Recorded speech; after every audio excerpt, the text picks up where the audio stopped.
কিন্তু আজকের আমাদের তবলিগ ভাইরা ওরা একটা ভালো কাজ করছে।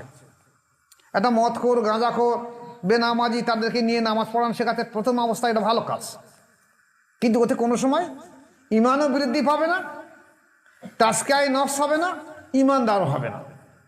উপস্থিত তরিকাতে সালেগিন,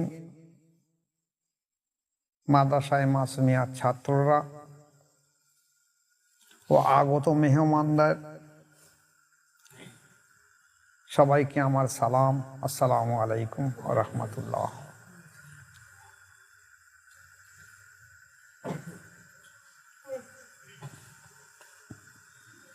আজকের একটা জিনিস আপনাদের সামনে আলোচনা করে দিয়ে দিই।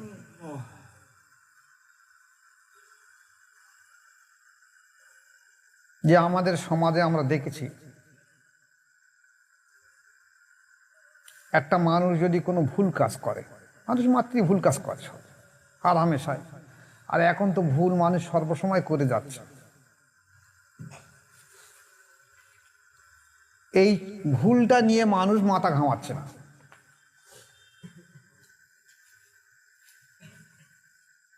খুল্লম যেখানে সেখানে এখন জেনা, ব্যভিচার, হিংসা, রাহাজানি চলছে, মানুষ ছেলের সমালোচনা করছে না।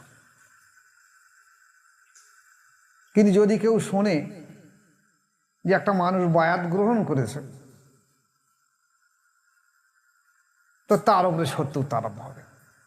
একটা মানুষ সারা জীবন ধরে নামাজ পড়ে না, রোজা করে না, হজ করে না, জাকাত দেয় না, দান সাদকা করে না, তাকে সমাজের মানুষ কিছু বলছে না।